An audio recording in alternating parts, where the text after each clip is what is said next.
আসিয়া আলাইহিস সালাতু ওয়াস সালাম হক যখন পেয়ে গেলেন, কালিমা গ্রহণ করে নিলেন। ফেরাউন এসে বলে, আসিয়া কি যেন শুনলাম। কি শুনবেন কেন? দেখেন, আশহাদু আল্লা ইলাহা ইল্লাল্লাহ। ফেরাউন বলে ফেললো, তুমি অবলীলাই বলে ফেললে এটা, তুমি কি জানো এটার ফলাফল কি হতে পারে? উনি মুচকি হাসি মেরে বললেন, কি হবে? মরে যাবো তো। আমি আল্লাহর কাছে চলে যেতে চাই, কিন্তু বাতিল শক্তির কাছে মাথা নত করতে চাই না। শেষ পর্যন্ত ফেরাউন হিমশিম খেয়ে গেল, কি করা যায়। চরম একটা ক্রাইসিস মুহূর্তে পড়ে গেল। ফেরাউন হামানদের সঙ্গে পরামর্শ করলো, কি করা যায়, কি সিদ্ধান্ত নেওয়া যায়। হামান বলে দিল, বুকের শত্রু, বড় শত্রু, একে বাঁচানো যাবে না, একে দুনিয়া থেকে বিদায় করে দিতে হবে। আসিয়া আলাইহিস সালাতু ওয়াস সালামের কাছে শেষবারের মতো আলটিমেটাম দিয়ে ফেরাউন বলছে, আসিয়া তুমি হলে ইজিপ্টের ফার্স্ট লেডি অফ ইজিপ্ট, এই জনপদের তুমি হলে 2 নম্বরের নাগরিক, আমার পরেই তোমার দাম। তুমি এত বড় একটা সম্মানজনক অবস্থান থেকে তুমি কোন দিকে যাচ্ছ? সঙ্গে সঙ্গে আসিয়া বলছেন, স্বামী আমার, আপনি আমাকে যতই বোঝানোর চেষ্টা করবেন না কেন, আপনি আমাকে ফেরাতে পারবেন না, কারণ আমি আমার রবের সন্ধান খুঁজে পেয়েছি। আমি আমার রবের কাছে সন্তুষ্ট চিত্ততা নিয়ে ফিরে যেতে চাই। আমার প্রতি অত্যাচার যত বাড়বে, আমার ঈমান তত মজবুত হয়ে যাবে। শেষ পর্যন্ত জল্লাদকে রেডি করা হলো। জল্লাদ প্রস্তুতি নিয়ে ফেললো। তার কপালে করাত যখন সামনে প্রস্তুত করা হলো, শেষবারের মতো বলা হলো, আসিয়া এখনো সময় আছে, তুমি কি করবে বলো। সংসার গেল, পরিবার গেল, সব মান সম্মান ডুবে যাচ্ছে। আসিয়া এখনো তোমার কি? এখনো তুমি চিন্তা করে দেখো, জীবনটাও কিন্তু চলে যাচ্ছে। মুচকি হাসি মেরে আসিয়া আলাইহিস সালাতু ওয়াস সালাম সেই সময় তিনি আজ থেকে 4000 বছর আগে একটা দোয়া করেছিলেন। সেই দোয়াটা আজও কোরআনে কোট করা আছে। আল্লাহ রাব্বুল আলামিন তার দোয়াটা কোরআনে কারীমের সূরা তাহরিমের মধ্যে কোট করেছেন, রব্বি বিনিলি ইনদাকা বাইতান ফিল জান্নাহ ওয়া নাজ্জিনি মিন ফিরআউনা ওয়া আমালিহি। জোরে বলুন আল্লাহু আকবার। কি সুন্দর দোয়া তিনি করলেন। আয় আল্লাহ তাআলা, তুমি আমার জন্য বানায়া দাও, রব্বি বিনিলি, আমার জন্য বানায়া দাও, বাইতান একটা ঘর, ইনদাকা তোমার কাছে, বাইতান ফিল জান্নাহ জান্নাতের ভিতরে একটা ছোট্ট ঘর দিবা। বুয়ুতুন বহুবচন, বেশি ঘর চাইলেন না, চাইলেন মাত্র কয়টা ঘর। আসতে বলবেন না, কয়টা ঘর। কিন্তু সেই ঘরটা চাইলেন কার ঘরের সাথে? কার ঘরের সাথে?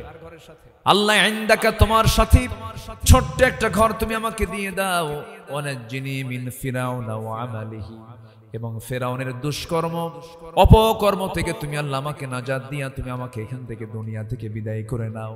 আমি চলে যেতে চাই।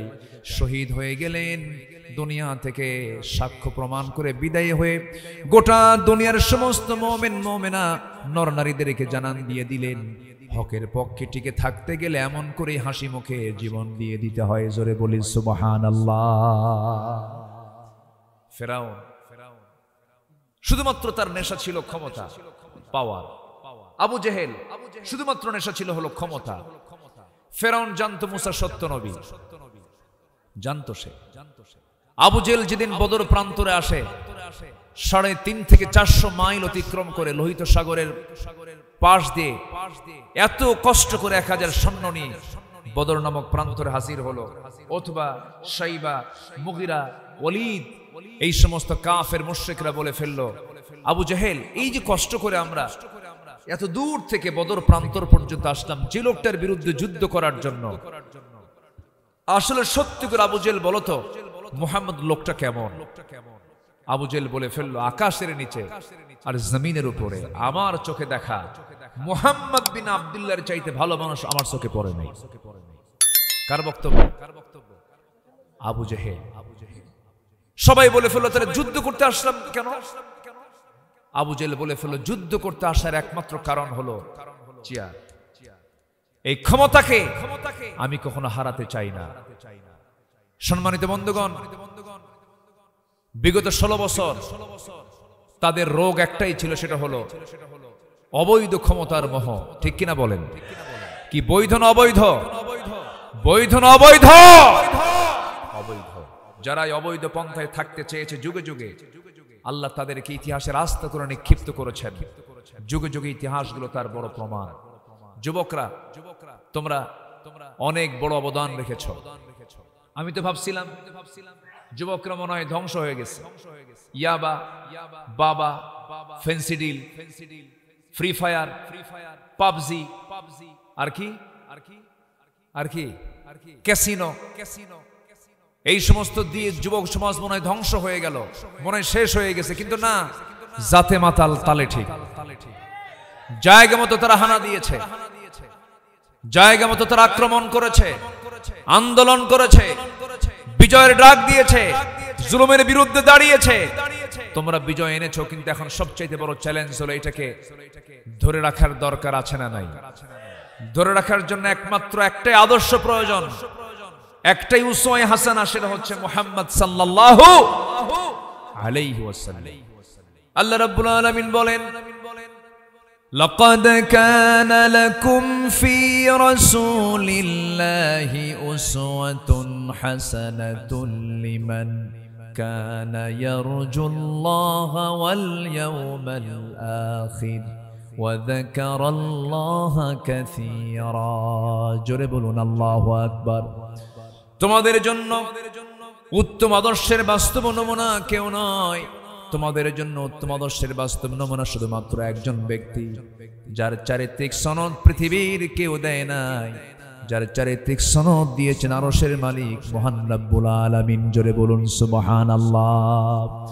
ওয়া ইন্নাকা লাআলা খুলুকিন আযীম। জোরে বলুন আল্লাহু আকবার। সেই নবীর চরিত্রের দিকে ফিরে আসো, সেই নবীর সিরাতকে ধরো, সেই নবীর আদর্শকে লালন করো, সেই নেতৃত্বকে তোমরা ধরে ফেলো। তোমাদেরকে মোকাবেলা করতে পারবে এমন কোন অপশক্তি তোমার সামনে দাঁড়াতে পারবে না। একটা সত্য আদর্শিক শক্তির সঙ্গে পৃথিবীর কোন অবৈধ শক্তি টিকতে পারে না। তার বড় প্রমাণ হয়ে গেছে গত 5 অগাস্ট। ঠিক কিনা? ঠিক কিনা? আল্লাহ আছেন না নাই? আল্লাহ আছেন না নাই? প্রায় প্রায় কানে আসতো, ও মরা ছাড়া উপায় নাই, ও মরা ছাড়া উপায় নাই। কিন্তু উপায় কি ছিল না? উপায় কি বের হয় নাই? সে উপায় বের করে দিয়েছেন কে? আসতে বলে কে উপায় বের করে দিয়েছেন? এটা এমনি এমনি আসে নাই। বহু শহীদের রক্ত ঝরেছে, বহু মাজলুমের চোখের পানিতে বালিশ ভিজেছে, বহু মাজলুমের গোটা রাত সেই জেলখানার তাহাজ্জুদের নামাজে যায় নামাজ ভিজে গেছে। আপনা আপনি এই পুরস্কার আসে নাই। সম্মানিত বন্ধুগণ, সম্মানিত ভাইয়েরা, আমার জীবনের প্রথম হজ হয়েছিল 2009 সাল। 2009 সালে আমার প্রথম হজের সফর। সেই প্রথম হজের সফরে আমি একজনকে পেয়েছিলাম, তিনি হচ্ছেন শহীদ আল্লামা দেলাওয়ার হোসেন সাইদ রাহিমাহুল্লাহকে। তার জীবনের ছিল হলো ওটা শেষ হজের সফর। উনি গ্রেফতার হয়েছেন 2010 সালের 30 জুন। তো প্রথম সে হজের সফরে ওনাকে প্রশ্ন করা হলো, হুজুর দেশে মামলা তৈরি হচ্ছে, মামলা প্রস্তুত হচ্ছে, আপনি দেশে গেলেই গ্রেফতার হবেন। আমার মনে হয়, আমাদের মনে হয় আপনার এই দেশেই থাকা উচিত, আপনি এখানে নাগরিকত্ব পাবেন, আপনি দেশেই থেকে যান। উনি শুনলেন, মুচকি হাসি মেরে জবাব দিয়ে বললেন, আমার দল, আমার যারা কর্মী, আমার দেশ, আমার জনগণ, আমি তাদেরকে এত বড় বিপদে ফেলে আমি আরামে বাইরে থাকব, এমন চরিত্র আমার রাসূল শিখান নাই। আমি দেশে ফিরবো, প্রয়োজনে জেল খাটবো, ফাঁসির মঞ্চে ঝুলবো, কিন্তু পালাবো না। আলেমরা পালায়। 16 বছর কত রাজাকারের গালি দিয়েছে, কেউ কি পাকিস্তান গেছে? কিন্তু দিল্লির যারা রাজাকার তারাই সব দিল্লি গিয়ে বসে আছে। ঠিক কিনা? ওদের চোখে মানায়, ওদের মুখে মানায় না আমরা পালাই, ওরা পালায়। আমরা দেশকে ভালোবাসি, আমরা পালাবো কোথায়, যাবো কোথায়? এটাই আমাদের গন্তব্য, এটাই আমাদের ডেস্টিনেশন। ঠিক কিনা? আমাদের জীবন মরণ এখানেই সবকিছু। এখন আমাদের দায়িত্ব হচ্ছে একটা কাজ এখন সামনে পড়ে আছে, সব তো দেখলাম আমরা। কেউ 25 বছর, কেউ 16 বছর, কেউ 9 বছর, মঈনুদ্দিন ফখরুদ্দিন কেয়ারটেকার গভর্নমেন্টের কয়েক বছর, এই 53 বছর সব তো আমরা দেখলাম। সব দেখা তো শেষ। সবার নামের আগে মোহাম্মদ আছে, নবীর নামও আছে, সাহাবীদের নামও আছে, এই সমস্ত যারা সরকার গঠন করেছিলেন। মুসলিম পরিবারের সন্তান হওয়ার পর মিনিমাম নামাজের আইনটাও কোন সরকার তারা বাস্তবায়ন করে নাই। জাহান্নাম থেকে বাঁচার জন্য 1 নম্বর আমল কি করা? বলেন বলেন কি কি বলেন কি বলেন বলেন কি? নামাজ। তাহলে ন্যূনতম নামাজের আইনটাও যারা 53 বছরে বাস্তবায়ন করতে পারে নাই, তারা কি করবে, তারা কি করতে পারে আমাদের আর বোঝার দরকার নাই। সব দেখা শেষ। আগামীর দেশ আমরা দেখতে চাই কোরআনের দেশ, ইসলামের দেশ। রাজি আছেন কারা কারা? হাত উঁচু করে দেখান মুসলমান।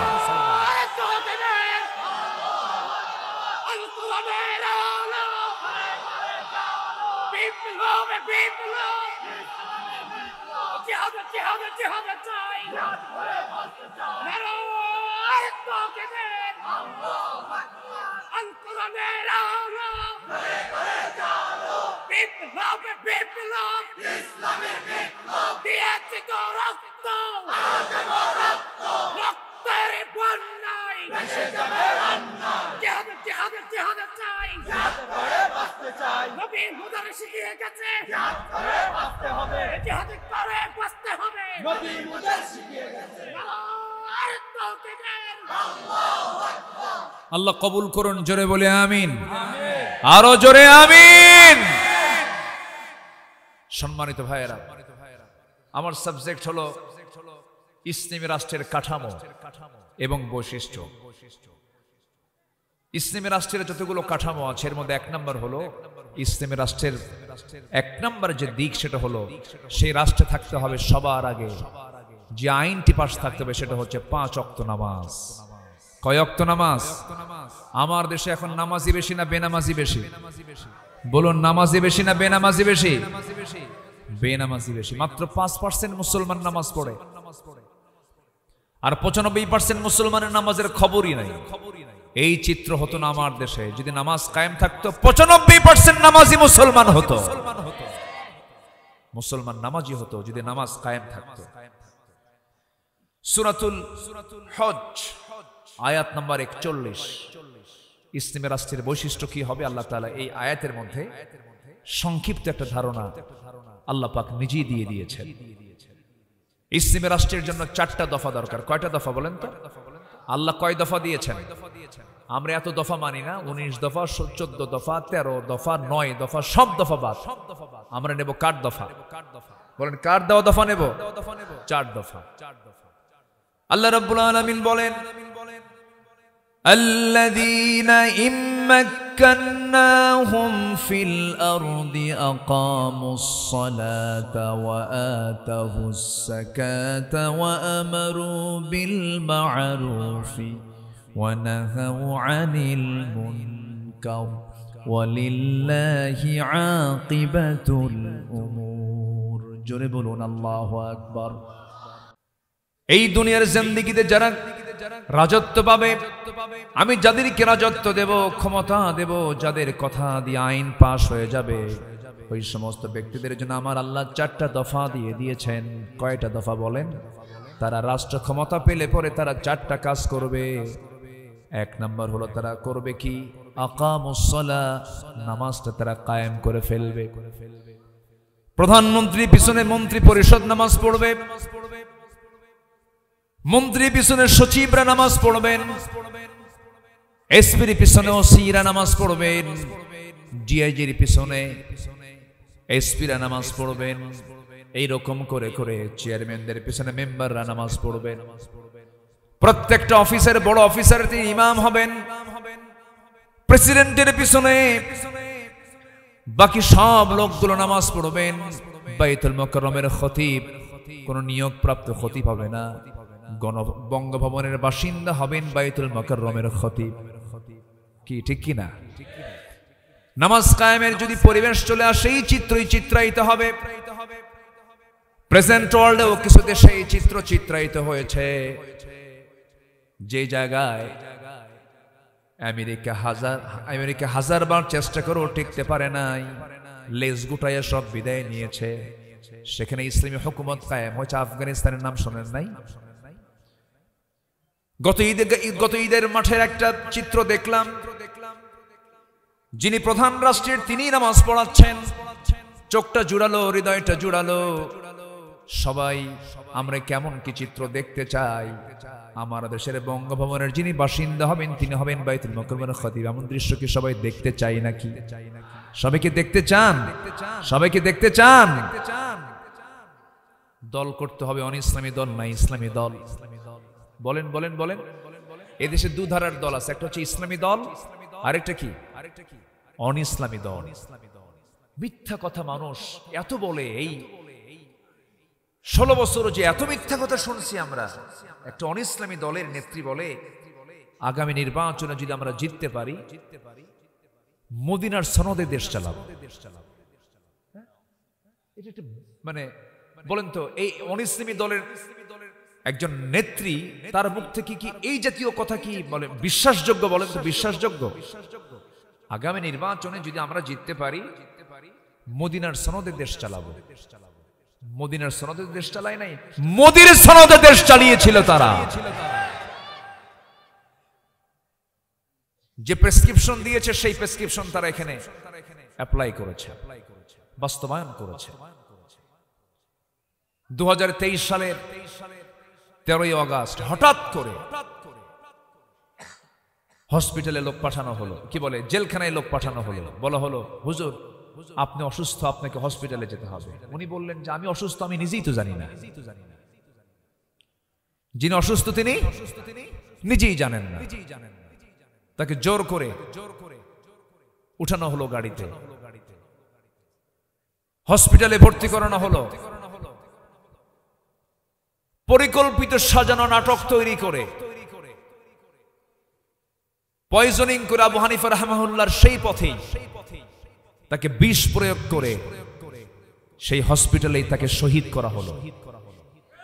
এই তাফসীর মাহফিলের তার তৈরি করে এই প্ল্যাটফর্ম থেকে আমরা সুস্পষ্ট ভাষায় জানান দিতে চাই, যে চক্র এই কিংবদন্তি শহীদ আল্লামা দেলোয়ার হোসেন সাঈদীর হত্যার সঙ্গে যেই চক্র জড়িত, অবিলম্বে তাদেরকে গ্রেফতার করা হোক, চূড়ান্ত শাস্তি নিশ্চিত করা হোক। রাজি আছেন কারা কারা?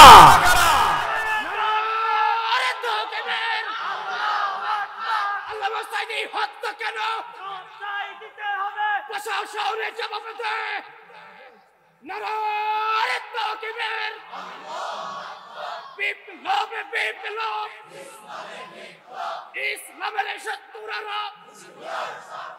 হুশিয়ার সাবধান, জিহাদে জিহাদে জিহাদে চাই, জিহাদে করে বাঁচতে চাই। নারায়ে তাকবীর। সম্মানিত ভাইয়েরা, খুন যে করবে, খুনের কোনো ক্ষমা, আস্তে খুনির কোনো ক্ষমা, খুনির কোনো ক্ষমা নাই। যে খুনি, কতলুন নফস, আশ-শাইখুজ জানি, তিনটা অপরাধের শাস্তি ইসলাম মারাত্মক দিয়েছে, জটিল দিয়েছে, সবচেয়ে কঠিন শাস্তি দিয়েছে তিনটা অপরাধের। নাম্বার 1 হচ্ছে কতলুন নফস, যদি কেউ কাউকে হত্যা করে কোনো কথা নাই, কিসাস। নাম্বার 2, বুড়ো হয়ে গেছে, জিনা বাদ দেয় না, একে শেষ করে দাও। নাম্বার 3 হচ্ছে দিন থেকে ইরতাদ্দাত, সে ফিরে আসছে, দিন থেকে বের হয়ে চলে গেছে, মুরতাদ হয়েছে। যে এই 3 অপরাধের শাস্তি ইসলাম কখনো লঘু করেছে? লঘু করেছে? ইসলাম তাকে শাস্তি দিতে চাপ দিয়েছে। অতএব এই পর্যন্ত যত হত্যাকাণ্ড হয়েছে, প্রতিটি হত্যাকাণ্ডের বিচার বাংলার জমিনে হওয়া অপরিহার্য একটা দাবি। এটা ঠিক কিনা? আসবে। এতদিন ওরা গণনা করেছে, আমাদের তালিকা করেছে।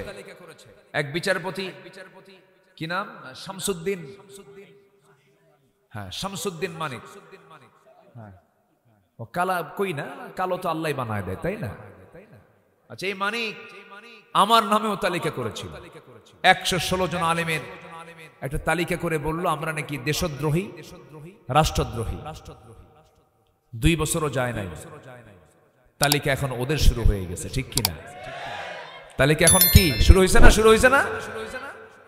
পালানোর জন্য চেষ্টা করলো, সিলেটটাকে চুজ করলো, কিন্তু ও জানে না সিলেটের শাহজালালের উত্তরসূরিরা বসে আছে, বুঝতে পারে নাই। কলার পাতায় ছিল রাত্রে, সিলেটবাসী ভালো আপ্যায়ন করেছে। কোর্টে হাজির হওয়ার সময় বিসি শুদ্ধ আউট করছে, জানেন তো নাকি? জানেন তো সব? হ্যাঁ।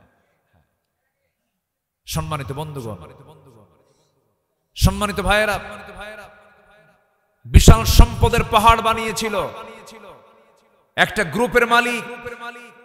চেহারা দেখে মনে হয় কেবলই মনে হয় জিব্রাইল আসমান থেকে নাজিল হলো।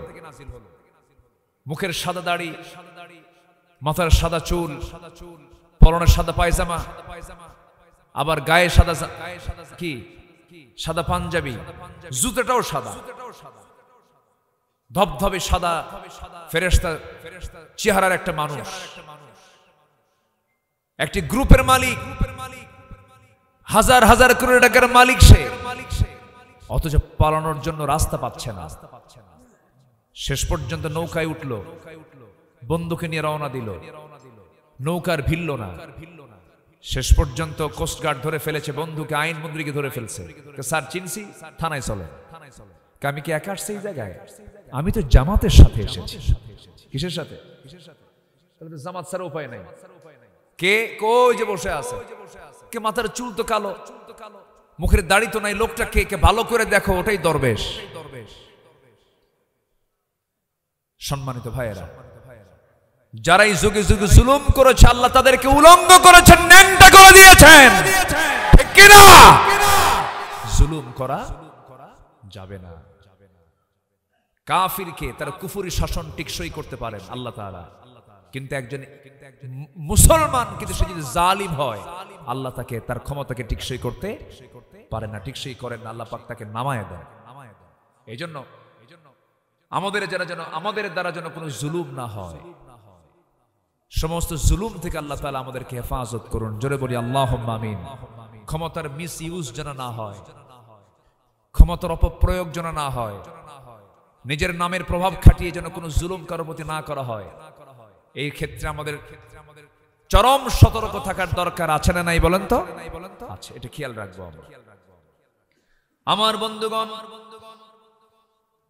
তাহলে ইসলামী রাষ্ট্রের যে কাঠামোগত দিক, জবাব হলো সূরা হজের 41 নম্বর আয়াত। সময় খুবই অল্প, এটা মাথায় রাখবো আমরা।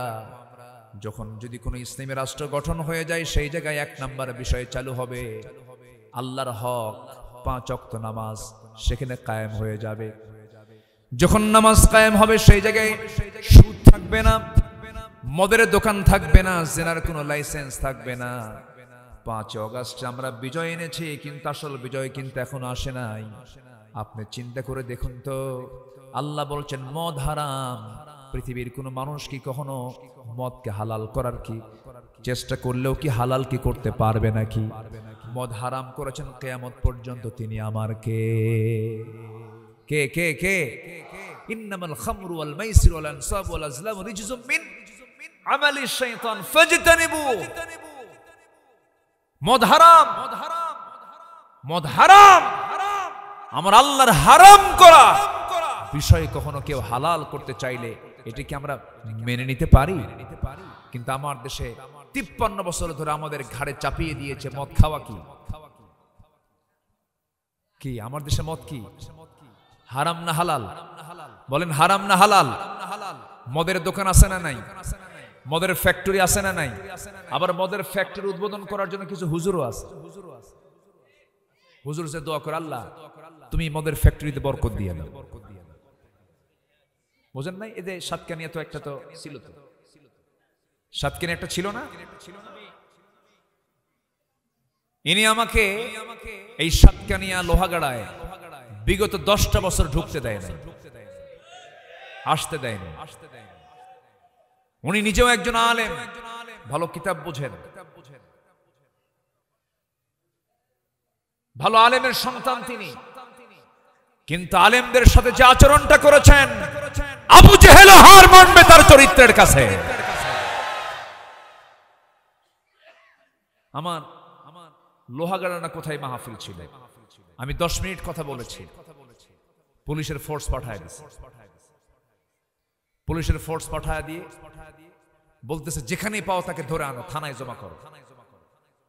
শেষ পর্যন্ত আমাকে না পেয়ে কমিটি জানবাজ হয়ে মোকাবেলা করে কমিটির 2 ভাইকে গ্রেফতার করে থানায় চালান দিয়েছে।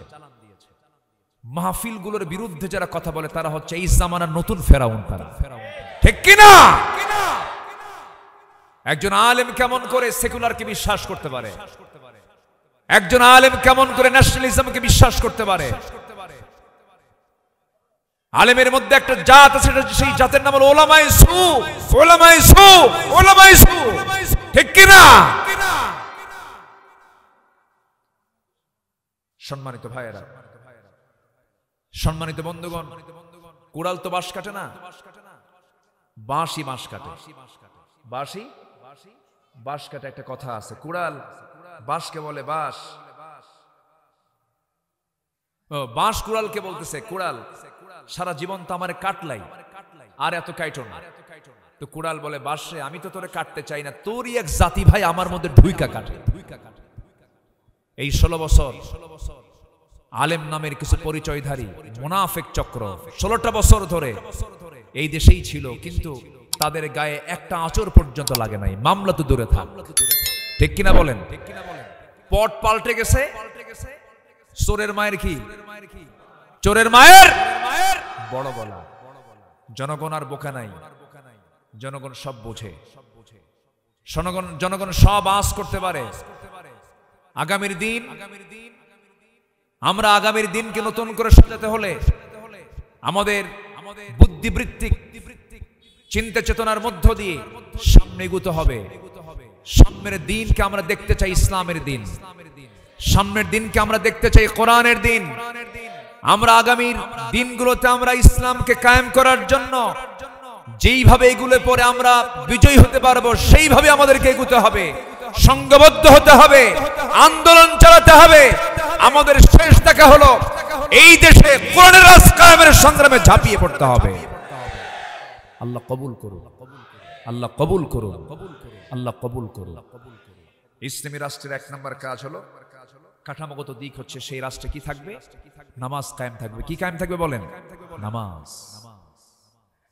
আমার বন্ধুগণ, নাম্বার 2 হলো আল্লাযীনা ইম্মাক্কান্নাহুম ফিল আরদি আকামুস সালাহ ওয়া আতাবুস যাকাতা ওয়া আমারু বিল মা'রুফি ওয়া নাহাউ আনিল মুনকার। নাম্বার 2 হলো যাকাতটা চালু হয়ে যাবে। যাকাত যদি আমার দেশে ব্যাংকিং হিসেবে অনুযায়ী যদি যাকাত আদায় হতো, কোনো ফকির থাকতো না, কোনো অভাব থাকতো না। আমার বন্ধুগণ, যাকাত, নামাজ যেমন ফরজ, রোজা যেমন ফরজ, যাকাত তেমনই ফরজ। বুনিয়াল ইসলাম আলা 50, ইসলাম 5টা বুনিয়াদের উপরে, 5টা স্তম্ভের উপরে ইসলাম প্রতিষ্ঠিত। বুনিয়াল ইসলাম আলা 50, নাম্বার 1 লা ইলাহা ইল্লাল্লাহ, নাম্বার 2 হলো আকামুস সালাহ, নাম্বার 2 হলো যাকাত, নাম্বার 3 হলো যাকাত, নাম্বার 3 হলো সওম রমাদান কি হজ, নাম্বার 5 হলো সওম রমাদান। যাকাত কে আল্লাহ পাক 3 নাম্বার পিলারে রেখেছেন। নাম্বার 1 হলো কালিমা, নাম্বার 2 হলো নামাজ, নাম্বার 3 হলো যাকাত, নাম্বার 4 হলো হজ, নাম্বার 5 হলো রমজান মাসের রোজা। কিন্তু আমরা মুখস্থ করে ফেলেছি কালিমা, নামাজ, এরপরে কি? রোজা। রোজা ছিল 5 নম্বরে, নিয়ে আসছি কয় নম্বরে? বিল্ডিং টিকবে? ইঞ্জিনিয়ারিং প্ল্যান ভুল করলে বিল্ডিং টিকবে? যাকাতটা হলো 3rd পিলার অফ ইসলাম। যাকাত হচ্ছে 3 নম্বর পিলার। যাকাত কয় নম্বর পিলার? 3 নম্বর পিলার। সেই পিলারকে আমরা নিয়ে চলে গেছি কয় নম্বরে? 5 নম্বরে। তো একটা বিল্ডিং এর মিডল পিলারকে যদি সাইডে নিয়ে যায়, সাইডের পিলারটা যদি মিডলে নিয়ে আসে, বিল্ডিং কি ঝুঁকিপূর্ণ হবে না? ঝুঁকিপূর্ণ হয়ে যাবে। মাঝখানের কলামে রড বেশি থাকে। আল্লাহ তাআলা ইসলামকে 5টা স্তম্ভের উপরে প্রতিষ্ঠা করেছেন। এর মধ্যে মিডিল আগের 2টা কালেমা নামাজ এবং শেষের হজ এবং রোজা সম, এর ঠিক মাঝখানে রেখেছেন যাকাত, যা সামাজিক অর্থনৈতিক ভারসাম্যকে নিশ্চিত করে। সেই যাকাত কি আমার দেশে আছে না সুদ আছে? আস্তে কি যাকাত আছে না সুদ আছে? সুদ আছে। যাকাত থাকবে যেখানে, সেই জায়গায় সুদের জায়গা হবে না, আর সুদ যেখানে থাকবে সেখানে যাকাত থাকবে না। আমরা কি চাই সমাজে বলেন? সুদের পরিবেশ চাই না যাকাতের পরিবেশ চাই? বলেন বলেন। সমাজে যাকাত চালু হোক না সুদ চালু হোক? সুদ তো চালু দেখলামই, সুদের অবস্থা তো দেখলাম আমরা, সব তো দেখা শেষ, আমরা দেখা শেষ করেছি। আমরা সামনে দেখতে চাই নামাজ কায়েম হবে, যাকাত সমাজে আদায় হবে। জোরে বলি ইনশাআল্লাহ, আর জোরে বলি ইনশাআল্লাহ। আমার বন্ধুগণ, আল্লাহ রাব্বুল আলামিন নাম্বার 3 বলছেন, আকামুস সালাতা ওয়া আতাফুস যাকাতা ওয়া আমারু বিল মা'রুফি ওয়া নাহাউ আনিল মুনকার। নাম্বার 3 হলো সৎ কাজের আদেশ দেওয়া, অসৎ কাজের বাধা দেওয়া। ইসলামী রাষ্ট্রের বৈশিষ্ট্য হলো, ইসলামী রাষ্ট্রে হারাম কাজ করা খুব জটিল হয়ে যাবে, হালাল কাজ করাটা সহজ হয়ে যাবে। আর অনিসলামী রাষ্ট্রের বৈশিষ্ট্য হলো হারাম কাজগুলো করা সহজ হয়ে যাবে, আর হারাম কাজগুলো করা খুব সহজ হয়ে যাবে অনিসলামী রাষ্ট্রে, আর ভালো কাজ করাগুলো জটিল হয়ে যাবে। ইসলামী রাষ্ট্রের অন্যতম বৈশিষ্ট্য হলো, ইসলামী রাষ্ট্রের নাগরিকগুলো অনায়াসে ভালো ভালো নেক আমলগুলো সুন্দর করে করতে পারবে, কিন্তু খারাপ কাজগুলো তার জন্য করা জটিল হয়ে যাবে। বিগত 16 বছর আকাম কুকামে যারা কাজ করেছে তাদের জন্য কোনো সমর্থন লাগে নাই, অনুমতির প্রয়োজন হয় নাই, তারা অনায়াসে করেছে। ভালো কাজগুলোকে বিগত 16 বছর তারা বাধা দিয়েছে, কম না সবচাইতে বেশি বাধা দিয়েছে। কারণ মুনাফিকদের কাজই তাই। মুনাফিকরা কি করে? ইয়া'মুরুনা বিল মুনকারি ওয়া ইয়ানহাউনা আনিল মা'রুফ। তারা কি করে? সৎ কাজের বাধা দেয়, অসৎ কাজের সমস্ত কার্যক্রমগুলো চালু করে দেয়। কিন্তু ইমানদার যারা, তারা কি করে? ওয়ালতাকুম মিনকুম উম্মাতুন ইয়াদউনা ইলাল খায়রি ওয়া ইয়া'মুরুনা বিল মা'রুফি ওয়া ইয়ানহাউনা আনিল মুনকার।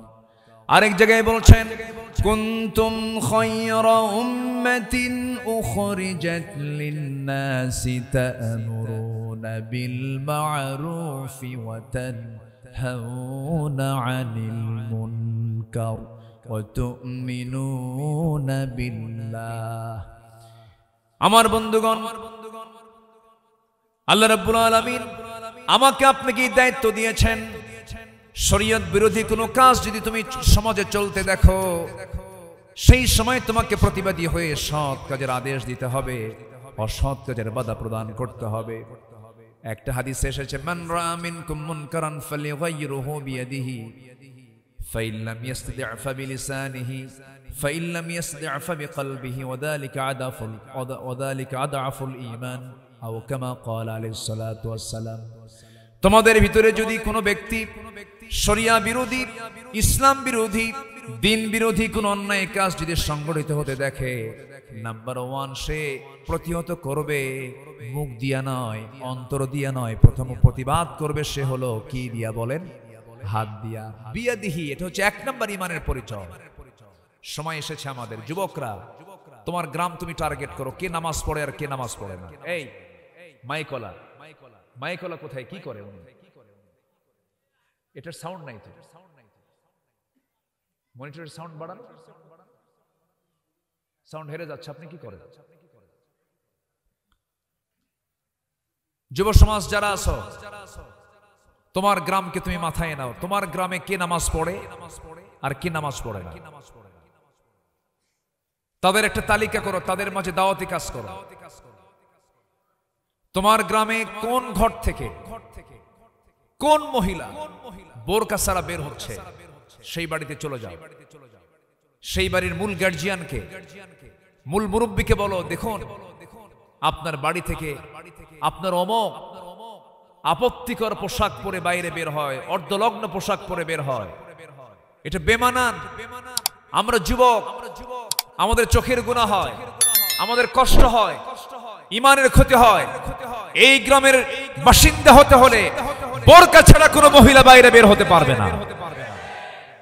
তুমি তোমার গ্রাম ঠিক করো। ৬৪,০০০ গ্রামের প্রত্যেকটা যুবক যদি সচেতন হয়ে যায়, সমাজ ভালো হয়ে যাবে, গ্রাম ভালো হয়ে যাবে। কি ঠিক কিনা? ঠিক কিনা? তোমরা সজাগ থাকবে না ইনশাআল্লাহ? আল্লাহ কবুল করুন। জোরে বলি আল্লাহুম্মা আমিন। আরো জোরে আল্লাহুম্মা আমিন। তোমার গ্রামের মাতব্বর নামাজ পড়ে নাই, পরিবেশ এসেছে, এখন তাকে নামাজের দাওয়াত দাও। গিয়ে বলবে, তুমি যুবক, তুমি গিয়ে বলবে, চাচা আপনার মাতব্বরি আমরা মানি, আপনি আমাদের সবার মুরব্বী, আপনার কথা আমরা শুনবো, কিন্তু আপনি তো নামাজ পড়েন না, নামাজ পড়ুন, আপনার মাতব্বরি আমরা মানবো। এরপরেও যদি সে নামাজ না পড়ে, সে যদি আল্লাহর হক নষ্ট করে, সে যদি নামাজের মতো এত বড় অপরাধ যদি করে থাকে, শক্ত মাথায় সব যুবকরা এক জায়গায় হয়ে বলবে, আপনার মাতব্বরি আমরা মানি না। তোমাকে জেগে উঠতে হবে, তোমাকে এগিয়ে আসতে হবে। আগামীর বাংলাদেশ তোমার হাতে যাবে। অতএব একটা আদর্শ লালন করবে, তিনি হচ্ছেন মুহাম্মদ সাল্লাল্লাহু আলাইহি ওয়াসাল্লাম। সে আদর্শকে লালন করে তুমি তোমার কার্যক্রম চালিয়ে যাবে এবং নিজেকে সুন্দর করে গুছিয়ে তুলবে। নামাজ পড়তে হবে কয় ওয়াক্ত? আসতে বলবেন না, কয় ওয়াক্ত? সময় না অসময়, বুঝে না না বুঝে, জেনে না না জেনে, আস্তে না তাড়াতাড়ি? বলেন, আস্তে আস্তে না তাড়াতাড়ি? হ্যাঁ, সুন্দর করে নামাজটা পড়তে হবে। যার নামাজ যত সুন্দর হবে, তার ঈমান তত সুন্দর হবে। যুবকরা, আজকের মাহফিলে তো বুড়ো মানুষই নাই, দেখেন না, কই বুড়ো মানুষ আছে? সবার মাথার চুল কালো, সব একদম ইয়াং টকবগে যুবকরা। এটা একটা ইতিবাচক দিক। বলি আলহামদুলিল্লাহ, জোরে বলি আলহামদুলিল্লাহ। 5 ওয়াক্ত নামাজ কি সবার পড়া হয়? 5 ওয়াক্ত নামাজ পড়বেন কারা কারা? একটু হাত তুলে দেখেন তো দেখি। জোরে বলি ইয়া আল্লাহ, আরো জোরে বলি ইয়া আল্লাহ। আমাদেরকে 5 ওয়াক্ত সালাত আদায় করার তৌফিক তুমি আল্লাহ দিয়া দাও। জোরে বলি আমিন, আরো জোরে আমিন, আরো জোরে আমিন। হাত নামান। আমি খুবই খুশি হয়েছি, আমি খুবই আনন্দ পাচ্ছি। আজকের মাহফিলে যুবকদের উপস্থিতি অনেক বেশি, আলহামদুলিল্লাহ। যুবকরা, চরিত্রকে সুন্দর করো, বিবাহ পূর্ব কোনো নোংরামি করবা না।